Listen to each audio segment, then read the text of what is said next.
Welcome to Spirit of Evo. We are part of a loving reality, but the choice to do so is ours. We grow up in a world that helps us identify with our country, with our religion, with our culture, and so on. In being educated to get attached to our country as an example, disliking another country becomes natural, violence is born. Imagine such a phenomena happening to practically all souls on earth. Actually, do not imagine it, that is the fact. The violent world we are in right now is testimony of that. Out of such a setting, it'd be normal then for most people to suppose we live in an evil world, a world in which we're not safe, a world in which each one is in it for themselves, a world devoid of love and compassion. Because our ideas impact our view of reality, believing in such things would certainly make us gravitate towards all those things that confirm our beliefs. We do this when we choose a certain news station over another one because it speaks what we want to hear.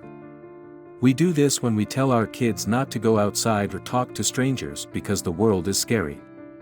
Of course, for practical reasons, we should teach our children to be careful, but when we drill our worries into them, it corrupts their perspective of the world, and maybe their lives.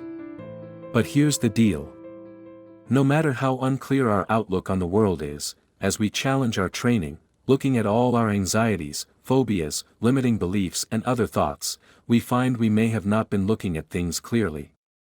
It doesn't take long after this stage for us to start experiencing love and compassion, often randomly, for no clear reason. Such encounters enrich us, and they naturally drive us to investigate deeper. And as we do, we learn that as souls expand, they naturally become more loving and caring. Then we question ourselves, if evolution implies harmony with the higher principles of life, doesn't it mean that as we evolve, we become as compassionate and as loving as life has always been? So, this whole time we've looked at the world through the prism of our indoctrination, not as it actually is. Does that mean life, independently of what we perceive of it, is loving and caring? We make our lives harder than they truly are. Whatever position we find ourselves in, we all have challenges. We all have something in mind we think would give us everlasting fulfillment. But whatever it is, if we put on our hands on it, it rapidly turns into another tedious habit. This suggests we're not aligned with our path. And when things don't feel easy, we make life into an ongoing fight. But it ain't so.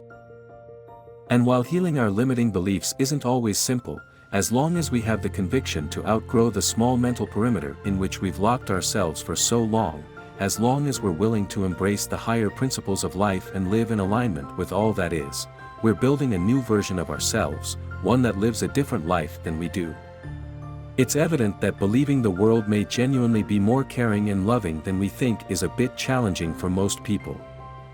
Don't let it discourage you if you have a hard time seeing how at this moment.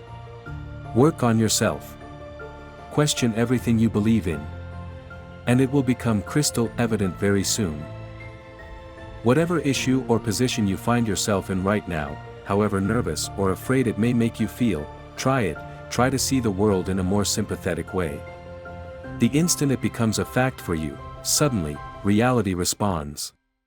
Whether it's people or situations, aid will come to you in ways you could have never envisioned. Thank you for watching.